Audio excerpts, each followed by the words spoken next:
kita masuk ke bagian yang pertama, teman-teman. What is Christian happiness? Nah, sebelum kita mengetahui apa itu kebahagiaan Kristiani, baik kalau kita mengenal dulu 4 jenis prasangka, 4 jenis prejudice. Yang pertama, orang mengatakan bahwa tidak mungkin ada kebahagiaan. Bagaimana mungkin ada kebahagiaan kalau masih ada penderitaan dan kematian? Kalau engkau mengikuti aliran-aliran filosofis yang begitu banyak di dunia ini, engkau akan tahu istilah nihilisme. Nihilisme ini istilah yang mengatakan bahwa segalanya sia-sia. Tidak ada kemungkinan untuk menjadi bahagia kalau kita berakhir dengan kematian. Kematian menelan segala-galanya.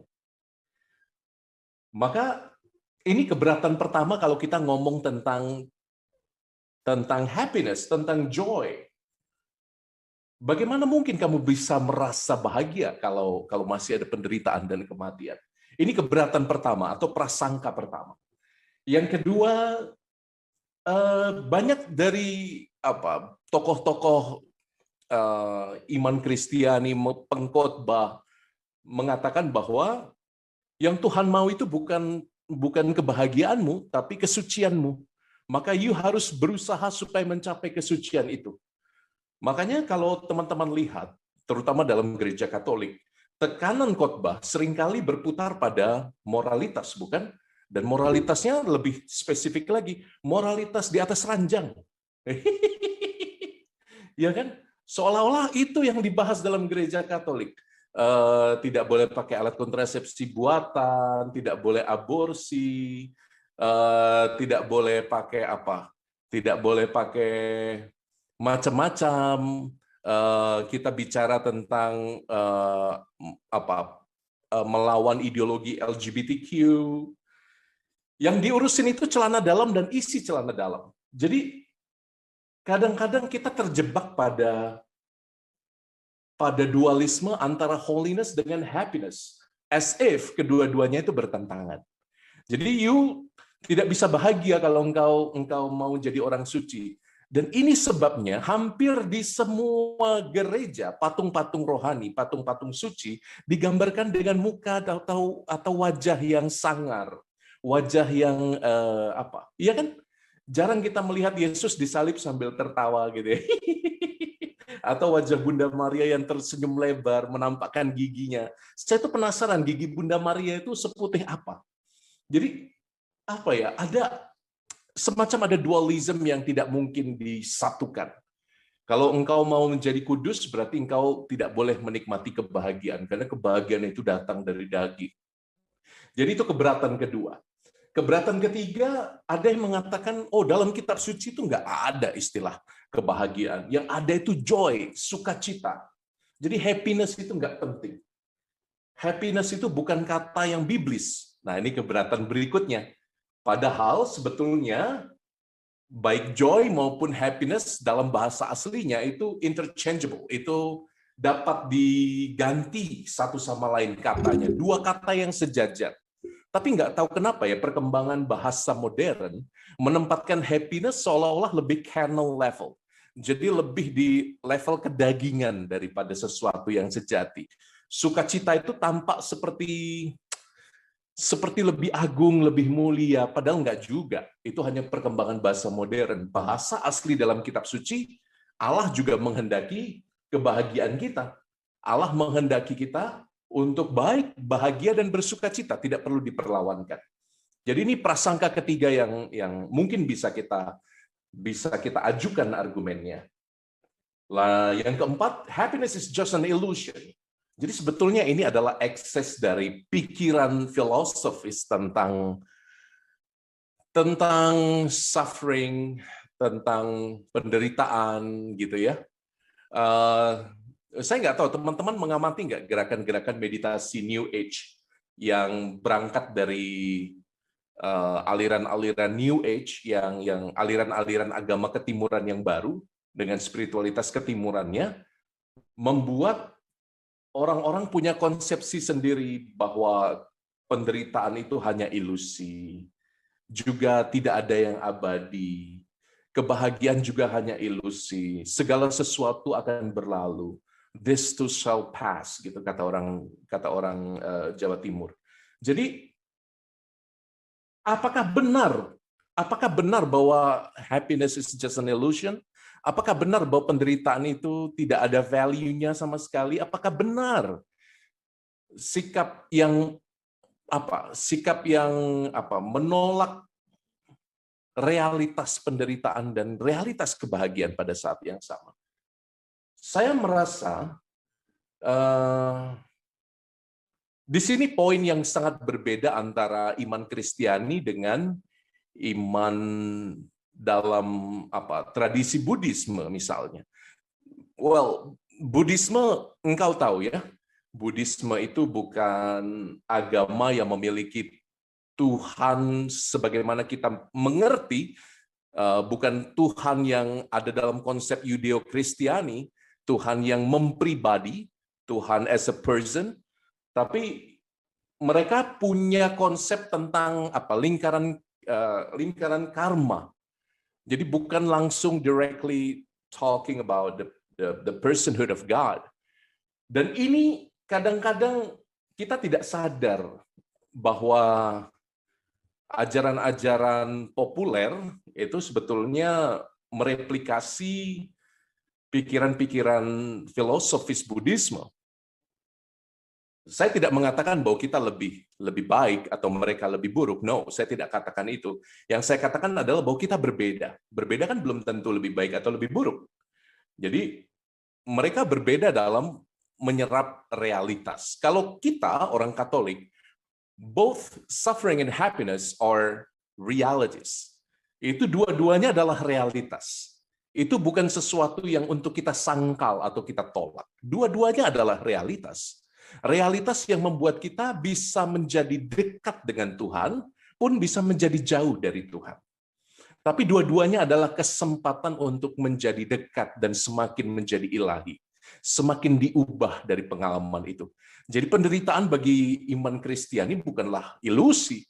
Kalau penderitaan itu ilusi, maka mungkin kita harus menurunkan korpus di gereja kita masing-masing. Korpus di gereja PIK, nggak tahu di gereja PIK ada ini nggak? Ada korpusnya nggak salibnya? Ada lah ya pasti ya, gereja Katolik kan. Kalau tidak ada mungkin kita harus menurunkan itu. Kalau sungguh sebagai ilusi. Oke, itu 4 prejudice. Kenapa kita bicara tentang prejudice ini supaya kita tahu benar kebahagiaan apa yang kita bicarakan. Oke. Waktu saya hampir habis ya. Bersabar dengan diriku. Oh, ini mamiku dengan cucunya yang pertama. Oh, so sweet ya. Namanya Eleanor. Eleanor ini sangat imut, sangat menggemaskan. Tapi kalau ketawa mirip saya kayak kuntilanak. Jadi saya bilang sama mami saya, anak ini harus diruat, Mam. Dilatih supaya ketawanya tidak seperti uncle-nya. Oke, baik. Jadi pertanyaan utamanya kan, what is happiness? Jadi ini poin pertama yang akan kita bahas. Saint Thomas Aquinas, my favorite philosopher and theologian, dia bilang begini, it is impossible for any created good to constitute man's happiness. Jadi barang-barang yang tercipta, barang-barang ciptaan biasa, laptop, HP, iWatch, atau whatever you have, itu tidak bisa menentukan kebahagiaan manusia. Mengapa? Karena kebahagiaan, for happiness, is that perfect good which entirely satisfies one's desire. Jadi happiness itu adalah kebaikan sempurna yang dapat memuaskan kerinduan atau desire seseorang. Dan itu sebabnya kebahagiaan ditemukan dalam Tuhan saja, bukan di dalam benda-benda ciptaan lainnya. Jadi teman-teman, kalau kita bertanya, apa itu happiness? Happiness itu adalah, kalau saya bahasakan ulang dari Santo Thomas Aquinas, happiness is the fulfillment of goodness, kepenuhan kebaikan, kepenuhan cinta. Itulah kebahagiaan. Mungkin terlalu sederhana definisi ini, tapi sebetulnya kalau engkau renungkan, Ini adalah definisi singkat yang sangat mendalam. Kadang-kadang kalau kita berpikir ya, apalagi nanti bulan September atau Oktober saat iPhone baru keluar, kita kita sering mengasosiasikan bahwa dengan memiliki iPhone baru kita akan menjadi lebih bahagia. Tapi kenyataannya September dan Oktober tahun depan, ketika muncul iPhone baru, kamu akan merasa tidak bahagia lagi karena ada yang baru terus-menerus. Itu contoh kecil yang bisa kita pikirkan.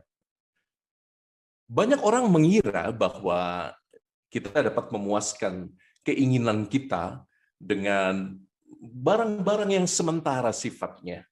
Padahal Aquinas bilang that true happiness lies in God alone. Kebahagiaan yang sejati berakar hanya di dalam Tuhan. Ini mungkin jargon yang sangat umum, tapi nanti kita akan bisa landing ke hal-hal yang lebih praktis di bagian kedua. Tapi untuk sementara bear it with me, okay? Bersabar denganku. Therefore, God alone can satisfy the will of man, according to the words of Psalms. Who alone satisfies your desire with good things? Therefore, God alone constitutes man's happiness. Ini dari Pars Secundae Summa Theologica, pertanyaan 1 artikel 8. Jadi kalau ditanya sekali lagi apa itu kebahagiaan? Kebahagiaan itu adalah fulfillment of good. Jadi kepenuhan dari kebahagiaan yang terletak hanya di dalam Allah. Jadi you kalau mau bahagia, atau you kalau mau mendefinisikan kebahagiaan, kebahagiaan itu apa? Kepenuhan di dalam Tuhan. That's it. Maka pertanyaan berikutnya adalah, Rom, kalau gitu kepenuhan dalam Tuhan, gawat dong, Rom.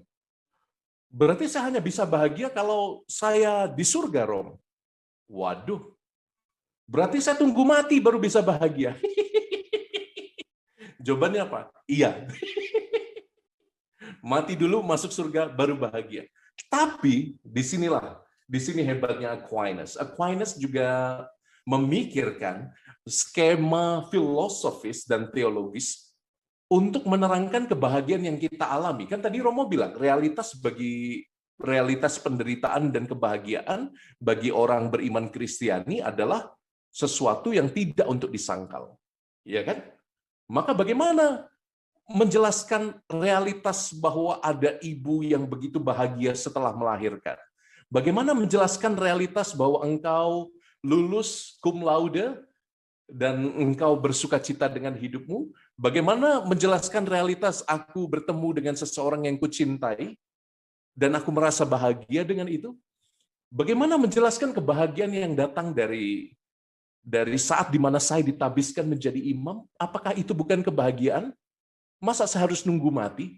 Masa saya harus nunggu masuk ke surga mulia untuk bersatu dengan Allah, baru saya bisa merasakan kepenuhan? Nah, Thomas Aquinas mengatakan bahwa kebahagiaan yang sempurna memang hanya di surga. Tetapi kebahagiaan yang sempurna itu sudah kita rasakan lebih dulu. Foretasted happiness, kata Aquinas. Aquinas bilang karena kita sudah bersatu dengan roh yang ada di dalam diri kita melalui sakramen baptis, kita mampu punya kapasitas untuk merasakan persatuan itu dalam hidup kita di dunia. Ini kata kuncinya. Jadi, kata kuncinya adalah karena kita sudah dibaptis dan kita menerima Roh Kudus, kita dapat mengenali bagaimana kebahagiaan yang kekal itu juga berlangsung di tengah dunia. Di saat ini, itu sebabnya kita dapat mengenali sukacita dalam Ekaristi. Sukacita menyambut Tuhan dan bersatu dengannya, padahal kita belum mati, kita masih hidup. Jadi ini yang dinamakan foretasted happiness. Apa yang memungkinkan happiness itu dirasakan lebih dulu?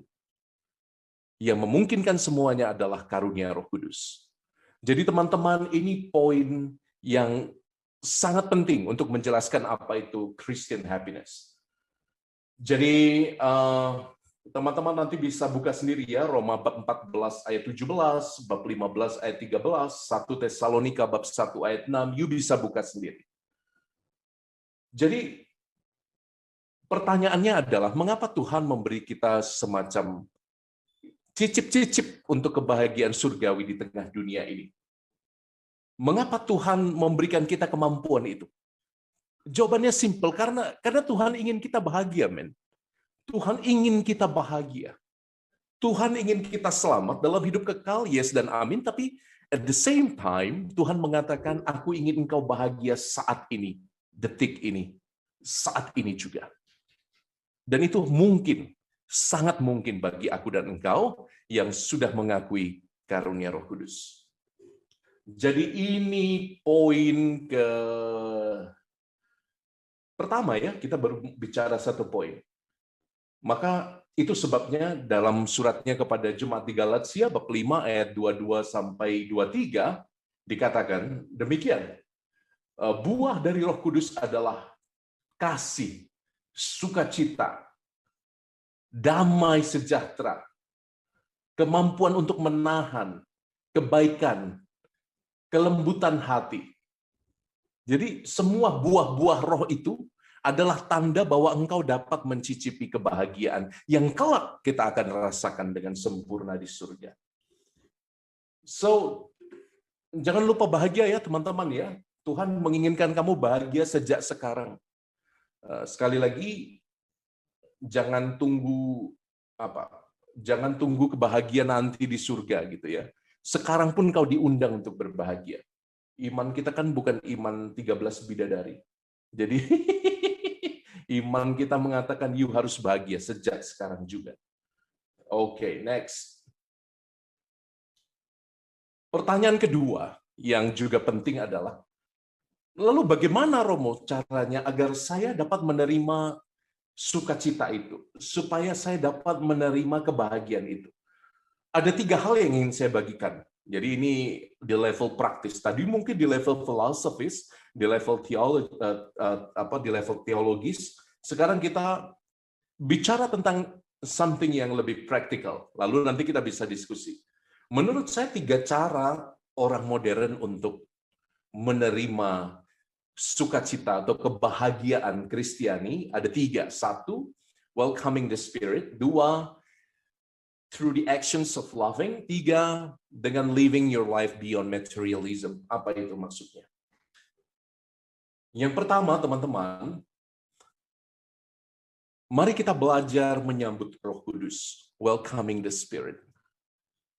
Saya seringkali merasa bahwa kita, orang-orang Katolik, itu tidak cukup dilengkapi dengan gambaran yang kuat tentang Allah Roh Kudus. Kalau Allah Bapa kita tahu, dia pencipta segala sesuatu, kita gambarkan dia sebagai Bapa, figur Bapa yang berjenggot putih, berambut putih, dan yang yang mengeluarkan bangsa Israel, dia Bapa pejuang gitu ya. Yesus lebih lagi mudah karena dia sungguh hadir di tengah kita sebagai manusia, bukti-bukti arkeologis juga ada, bukti-bukti sejarah juga ada, dan gambaran Yesus sebagai saudara kita itu menjadi sangat dekat. Tapi, kalau kita bicara tentang Roh Kudus, paling-paling kita bicara tentang apa? Gambarannya. Tentang burung. Ya Tuhan, sedangkal itu. Gitu. Ya kita bicara tentang burung merpati, kita bicara tentang lidah api, tapi apakah you kenal sungguh siapa pribadi Allah Roh Kudus? Maka teman-teman yang terkasih, semoga kalian punya waktu untuk mendengarkan. Saya pernah buat podcast tentang ini, saya pernah homili tentang Allah Roh Kudus dan mengapa dan bagaimana kita dapat punya hubungan yang intim dengan Allah Roh Kudus. Tapi please, coba kamu untuk sejenak waktu kamu resapkan kata-kata ini. Apakah aku sudah cukup menyambut Allah Roh Kudus di dalam hatiku? Apakah aku sudah cukup menyambut Allah Roh Kudus dalam hidupku? Apakah aku sudah cukup membiarkan dia berkata-kata and lead my life? Untuk menjadi pribadi yang berbahagia, teman-teman. Untuk menjadi pribadi yang sungguh berbahagia. Tidak lain tidak bukan kita harus bersatu dengan Roh Kudus. Kita harus rajin-rajin menyapanya. Caranya bagaimana, Romo? Well, pagi hari mulailah dengan meditasi. Karena ini level yang praktis, saya ingin mengajarkanmu level-level yang praktis. Saya punya buku jurnal di kamar. Saya punya jurnal harian, saya punya buku diary. Dear diary gitu ya. Saya punya buku harian yang setiap pagi saya tulis. Yang tiap pagi saya tulis dan isinya bagaimana Roh Kudus menyapaku di hari yang lalu dan bagaimana Roh Kudus akan menyapaku di hari ini. Aku menuliskan apa yang saya pikirkan, saya geluti dalam doa. Ini latihan pertama yang sangat penting kalau engkau mau maju, latihan untuk welcoming the Spirit. Menulis jurnal setiap pagi. Jadi tiap pagi kamu bangun, doa pagi sebentar, meditasi kitab suci, baca kitab suci, lalu ambil waktu untuk hening, membiarkan sabda Tuhan meresap dalam hatimu, atau kalau kamu langganan Daily Fresh Juice, kamu bisa mendengarkan Daily Fresh Juice. Jangan lupa, besok dengarkan Daily Fresh Juice, saya yang mengisi. Nah, jadi kamu bisa dengarkan podcast rohani, podcast kitab suci. Tapi yang saya ingin undang teman-teman adalah supaya kau punya waktu di pagi hari untuk betul-betul welcoming the Spirit. Sebelum memulai aktivitas harian, bangunlah, cuci mukalah, gosok gigilah, berdoalah, meditasi sebentar. Mulailah membaca kitab suci, lalu menuliskan jurnal harian. Pelan-pelan nanti teman-teman akan melihat bagaimana Allah Roh Kudus itu membentuk hidupmu, membentuk batinmu. Jadi ini yang pertama. Nah, kemampuan ini penting mengapa teman-teman? Karena kemampuan menyambut Roh Kudus pada titik yang paling indah nanti akan membantumu untuk mengupdate terus pandanganmu tentang dunia. Banyak orang semakin tua semakin tidak bahagia karena tidak bisa move on dengan pandangan dunia dan perkembangannya saat ini. Betul kan? Banyak orang tua yang semakin tua semakin merasa hidup menjadi beban. Saya tidak mengerti orang-orang yang ada di sekitarku lagi. Nah, saya harap semoga engkau menjadi tua semakin menjadi manis. Karena apa? Engkau bisa welcoming the Spirit setiap hari. Engkau bisa mengupdate pandanganmu tentang dunia dalam terang Roh Kudus. Isn't it beautiful?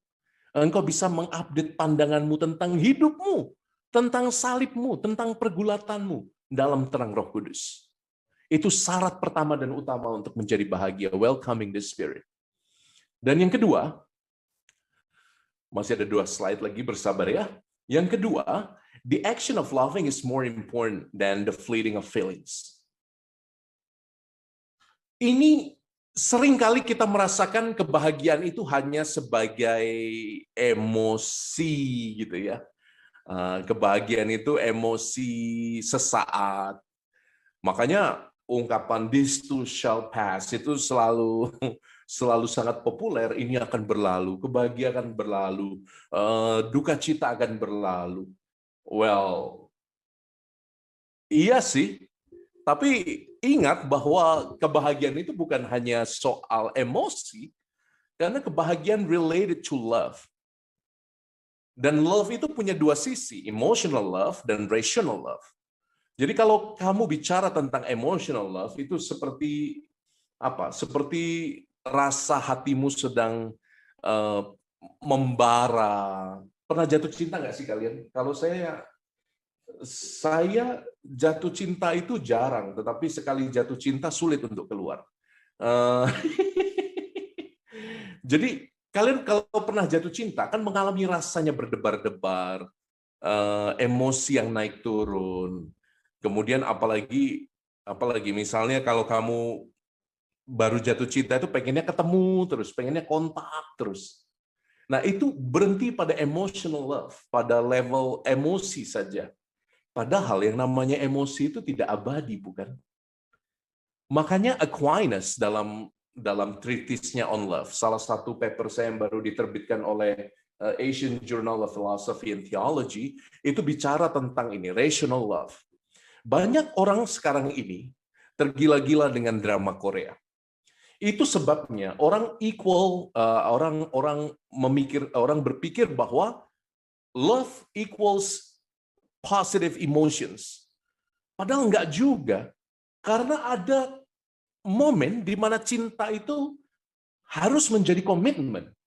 Ada momen di mana cinta itu I'm feeling not okay. tapi saya harus tetap mencintai. Nah, inilah rational love.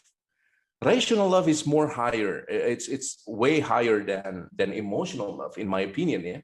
Jadi kalau emotional love itu hanya mengalir up and down, kalau kita bicara tentang rational love, kita bicara tentang komitmen. Kita bicara tentang action of loving, more than feeling of loving or being loved. Jadi ini penting teman-teman. Banyak orang-orang muda sekarang, saya tuduh ya, saya menuduh kalian, enggak ding, saya juga masih muda. Banyak orang-orang muda, termasuk saya, seringkali berpikir bahwa cinta itu hanya feeling good. It's not only about feeling good, right? It's about commitment. Ini soal apakah saya mau tetap mencintai sampai titik di mana saya terluka. Apakah saya mau tetap mengasihi saat yang lain itu tidak memberikan kepuasan batin kepadaku. Apa aku masih berani mencintai pada saat itu? Apa aku masih berani mengampuni? Jadi action of loving itu lebih penting daripada feelings. Maka kalau you ingin bahagia, ayo kita latihan sama-sama memiliki cinta yang rasional. Memiliki cinta yang punya value commitment. Baru kita akan merasa bahagia. Adik saya itu baru melahirkan, dan saya cerita ini di beberapa kesempatan yang lain.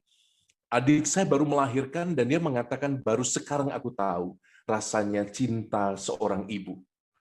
Adik saya yang perempuan itu tidak tahan, dia tidak mandi, tidak keramas, karena memang tidak punya waktu untuk mandi dan keramas, untuk mengurusi anaknya yang sedikit-sedikit minta nenen, yang sedikit-sedikit minta maaf, dibersihkan popoknya. Dan dia bilang, gila, saya habis badanku kokoh. Saya bahkan keramas pun tidak sempat. Perut saya sudah mirip perut Koko katanya, jadi penuh dengan lemak. Jadi, tapi saya di satu sisi merasakan saya bahagia dengan ini semua. Saya bahagia dengan pengorbananku. Nah, di situ saya menyadari bahwa oh inilah komitmen seorang ibu. Jadi kalau you mau lihat gambaran cinta yang committed, lihatlah mamamu masing-masing. Dia urus kamu sampai besar begini bentuknya, sampai luar biasa. Dia mungkin sacrifice a lot of things, a lot of chances to grow herself. Tapi dia bilang, I'm happy to be your mom. Saya pikir inilah cinta yang rasional. Nah, teman-teman, kalau you mau sungguh belajar untuk mengasihi, jangan mudah untuk digoyang perasaan atau emosi, tapi berakarlah dalam cinta yang rasional. Poin terakhir saya, yang terakhir, mari kita menghidupi hidup kita beyond materialism. Kita hidup di zaman yang sangat materialistik ya, dan itu sebabnya kita hobi mengkoleksi benda-benda yang berlabel brand tertentu ya. Oh, kalau HP saya tidak iPhone, gatel di telinga, tidak bisa. Oh, kalau jam saya tidak iWatch, itu alergi kulit. Oh, kalau saya ikat pinggangnya tidak Hermes, itu gatel-gatel, pinggang saya tidak nyaman gitu. Tapi mari kita pikirkan, apakah klaim-klaim itu betul? Ada filosofer, ada satu filsuf yang ateis tapi cukup terkenal, namanya Alain de Botton. Dia sering membuat pernyataan-pernyataan yang nyentrik. Dia bilang orang-orang yang hobi atau demen dengan benda-benda branded itu biasanya orang-orang yang kurang kasih sayang. Jadi saya pikir-pikir ada benarnya juga ya. Dia ingin menunjukkan bahwa aku berharga. Dia mau menunjukkan bahwa aku layak dicintai dengan memakai barang-barang supaya orang lain menjadi kagum dengan dia. Karena identity-nya built up by those brands, right? Jadi coba teman-teman pikirkan. Jangan-jangan kita telah menjadi terlalu materialistik dalam hidup, mementingkan apa yang kelihatan saja, tapi lupa bahwa sejatinya kita itu dikasihi. Jangan-jangan Itu sebabnya kita hobi koleksi barang-barang branded. Jangan-jangan itu sebabnya kita khawatir dengan masa depan. Jangan-jangan itu sebabnya kita menjadi terobsesi dengan gelar, dengan IP 4,0. Kita terobsesi dengan investasi, dengan masa depan yang harus gemilang, prestasi, nama dan kejayaan. Jangan-jangan deep down sebetulnya karena kita tidak merasa dikasihi. Jangan-jangan kita defisit afeksi. Silakan refleksikan ini. Semakin engkau melepaskan keinginanmu dari materi, saya pikir ada jenis kebahagiaan yang lebih sejati dan lebih valuable yang dapat kamu rasakan. I prove it myself. Engkau tahu saya biarawan juga, saya mengikat diri dengan 3 janji, miskin, murni, dan taat. Janji saya yang pertama itu miskin. Hidup miskin. Hidup miskin itu artinya apa? Bukannya tidak boleh punya apa-apa. Saya punya mobil di pastoran, ada HP saya iPhone, laptop saya MacBook, cukup baik. Apple fanboy. Jadi bukannya tidak boleh punya apa-apa, tapi saya tidak melekatkan diri kepada barang-barang ini. Kalau barang-barang ini diminta oleh saudaraku yang lebih membutuhkan, ambillah, pakailah, gunakanlah. Ini bukan milikku. Jangan minta ya malam ini ya. Jadi ini teman-teman, value kemiskinan, value poverty yang saya ikat dalam kaul saya. Dan saya sangat bahagia dengan itu. Nah itu teman-teman yang bisa Romo sharingkan 3 hal sekali lagi, supaya kita bisa attain the Christian happiness. Nah dari 3 poin ini, kalau kita boleh mundur sejenak, itu sebabnya saya memberi judul kita itu Christian happiness, tapi happiness-nya tidak pakai I, tapi saya buat Y dalam tanda kurung. Christian happiness itu berbeda dengan happiness yang selalu kita dengarkan di mana-mana, psychological happiness, atau berbeda juga dengan apa misalnya worldly happiness. Christian happiness itu punya sesuatu yang lain. Maka saya kasih judulnya sengaja pakai Y, seolah-olah ada salah ketik di situ, tapi ada tanda kurungnya. Kalau engkau sungguh ingin bahagia, jadilah lain, be different. Jadilah tidak seperti dunia ini inginkan, tapi jadilah untuk masuk ke dalam, menemukan dirimu yang sejati dalam tuntunan Roh Kudus. Jadi saya pikir itu kesimpulannya untuk menjadi bahagia di zaman yang tidak mudah ini. Thank you.